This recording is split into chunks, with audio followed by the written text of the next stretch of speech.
So we're going to start with Debbie's son, Michael Stack, as our first speaker.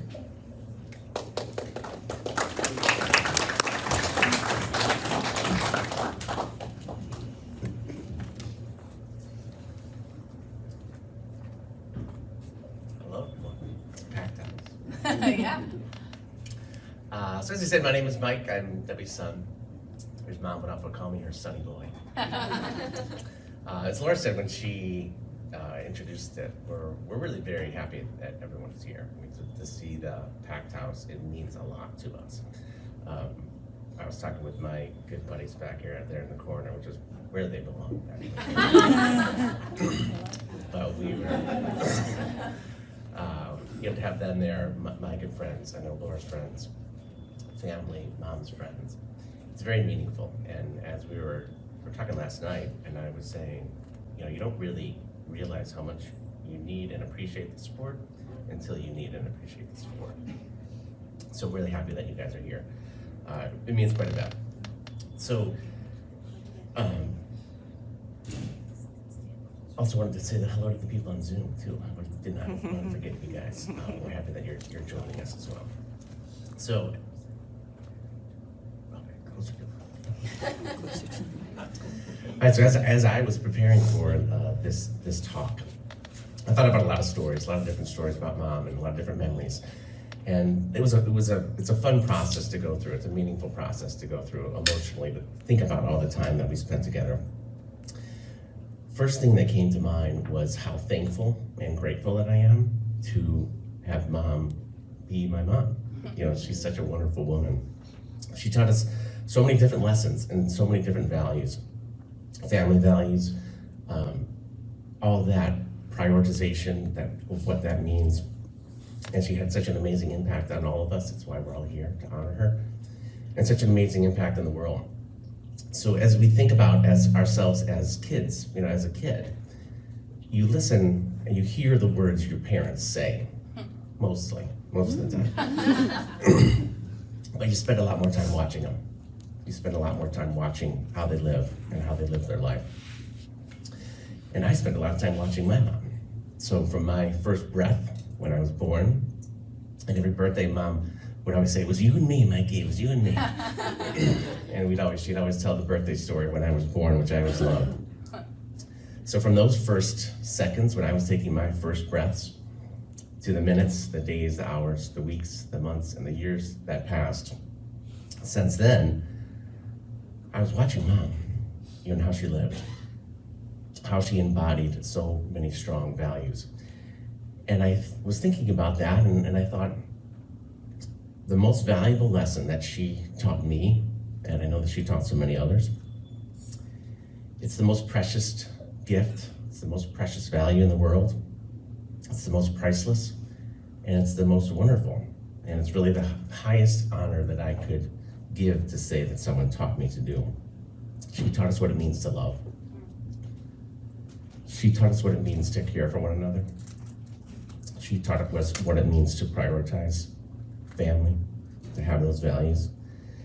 And she taught us what it means to enjoy that love, enjoy those relationships as really the cornerstone of her life, the cornerstone of how she lived and what that means. With love, of course, also comes some pain, comes some struggles, comes some life can be complicated and messy at times, especially when you love and care so deeply. But on the other side of that, the other side of love is that incredible beauty, the joy, the fulfillment that you get as an individual to really embrace that as such a cornerstone of your life. So through the good times of life and through the tough times of life, mom was always there to set the sail, to teach us, to guide us, and to love us with everything that she had as really the cornerstone of her life. So a few stories that I was thinking of that talk about love. Get some water.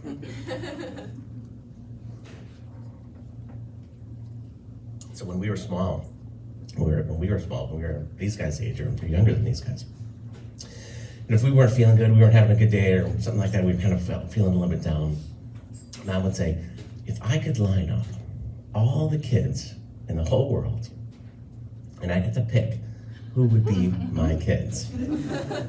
She would say, I would pick you. And she'd give us a hug and she'd tell us how special we were. And it was such a loving act at that point. I spent a lot of time as kids.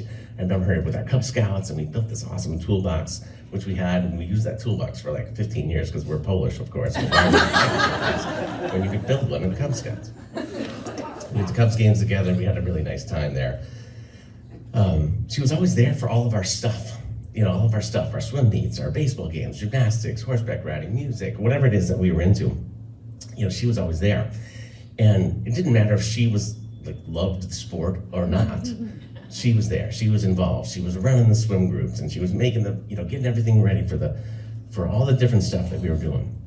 And she would always say, I go to watch my children. I go to watch my children, even if I don't love what you're doing. She was there. She was always there for us. So as then I got a little bit older, got into high school, and I know Larry can relate to this statement here, is that her love kind of was like keeping me in line. It's kind of the way that she expressed it, particularly those teenage years. So most of the time it worked. I was in line most of the time.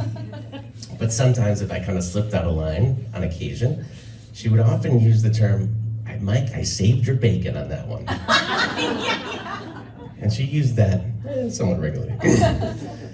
So when we were in high school, it was like, I was maybe 16 or 17. Mom got a Camaro. If anybody remembers Mom, I know my siblings remember it. So it was a white Camaro. It was like super cool. So it was sleek lines. It was like a muscle car, and Mom loved it. She was like, this is great. She just was like the most fantastic thing. So again, so I'm like 16 or 17, say, hey Mom, can I borrow your Camaro? And she says, sure, yeah, you can borrow it. Just be careful. So it was a kind of a snowy day in winter. And so of course I'm driving the Camaro, and now I'm super cool because I'm driving the Camaro. And so of course I hit the gas and I slid out and I smashed into a rock or a tree or something like that. And I smashed Mom's Camaro. I was fine, but the Camaro was kind of smashed up. And so I go to Mom. I say, Mom, I smashed your Camaro. And she didn't really get too mad. She just took care of it, and she said, I saved your bacon on that one. So that was just one of many times.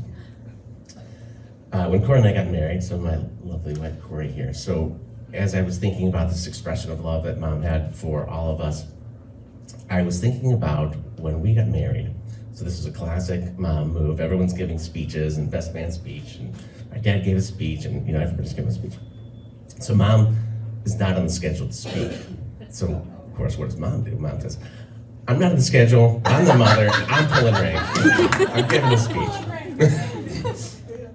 It's a classic Mom move. And so she gave a wonderful speech, and it was really all about welcoming Corey into the family. And that, was very meaningful for me to have her share her love with someone that I loved so much as well. So, of course, no stories about Mom are complete unless you talk about when Mom became Nana. As everyone would agree, that was an amazing thing to watch. It was just such a special thing to watch. When you're little kids, when you're young and your parents are parenting you, and you're like, you don't really know any different. You don't know how it feels, or you're just like, okay, this is kind of how it goes. But then as you get older and you get to watch Mom interact with our kids, you really see what a wonderful and loving mother that she was. So just kind of want to set the scene for you as when Corey and I first were having kids. So we lived in Hingham, Massachusetts for a lot of those first years. And so you could see the kids over here. So we had a 1-bedroom apartment we lived in. It was above a mortgage place. And we're just kind of getting started. There was an Irish pub that was just underneath us to the other side. It was a total madhouse. So we're like married, we're young, we don't have a lot of money, we're just kind of getting going, we're cranking out kids left and right. It's like, it's a total zoo. Total zoo. And so, but wonderful at the same time. So mom goes, I want to have a relationship with my grandchildren. I will have a relationship with my grandchildren. And she was willing to put in the work. She was willing to get in the trenches to be there. So think about this one-bedroom apartment that we're living in with all these tiny little kids. They're like, 1, 2, 3. They're like 4 kids under the age of 5. And we didn't really have anywhere for mom to sleep. We're like, yeah, mom, you could stay with us, but we don't have like a nice bedroom or something. And mom was like 60 years old at the time. Of course, she would say that she was 45, but she was 60. And so we got an arrow bed like in the middle of the living room. And mom's sleeping there on this arrow bed in the middle of the living room under the stairs. We had it over by the laundry area one time, like this is totally nuts. And so she'd be sitting there and you've got these 4 little kids like in the morning, at like 6 in the morning. Like, is Nana awake yet? Like, they're hovering over her. But she was happy to do it. She was right in the middle. She was in the trenches. She was happy to be there and have all the kids with her. During that time, of course, as I said, Corey and I were just getting started. We were oftentimes, kind of lean on money, and she was always super supportive of our marriage. And she would give us $100. She'd say, "Here's $100. Go out to dinner." She'd watch the kids while we went away. If we went away for a night or two, she was always happy to support that and support that love and help foster that love. So as the relationship with our kids then got older, our kids got a little older, and that relationship with Nana really grew. So we would go away. So Corey and I would go away, and so the kids and Nana would stand there, right, guys? And they would say, "Oh, you guys are going away. We're so sad that you're leaving." And they would act so sad. They'd be moping around like, "Oh, we're gonna miss you guys. You're our parents. I can't believe you're going away." And so they would stand, all of them, all 4 of our kids and Nana, at the door. So they're like standing at the door, watching our car pull away. And so our car pulls away, and then it starts to go around the corner until they couldn't see us anymore. And then what would you guys do?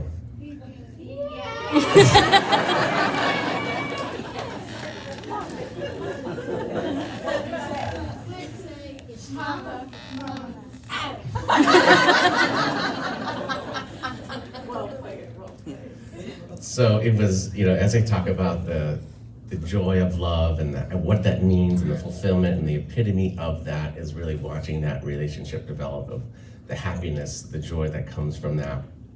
It's really an amazing thing to watch as Nana and Mom played that role. So finally, as we think about this next chapter, and we've talked about the eternal spirit of Mom and how present that she is. Of course, we're very sad that she's not here physically with us, but we do know that she is always with us. So just another lesson that Mom had taught her father, Bruno, passed away when she was young, and she would always talk about how she would connect with her dad. She'd say, "I talk to my dad all the time, and he's there, and he's always with me, and he's always helping me." And as we think about another one of those lessons that Mom has taught us is how to interact and what that means. And also we know that Mom is always with us as well. And whenever we need her, we can talk with her. She exists in whatever form we want that to be. She exists in dolphins, as we've talked about. We've got a beautiful dolphin urn here. She exists in the wind. She exists in the glistening of the sun on the water. Often where I feel her most is oftentimes in the soft breezes. So if I'm out on a run in nature and there's like a little soft gust of wind, I always think, "Oh, hey, Mom. Good to see you." So that we know she's there for us. We know that she's always there. She's continuing to guide us from up in heaven, and she's continuing to set up an example for us of what it means to have undying love. So Mom, we thank you, and we love you very much.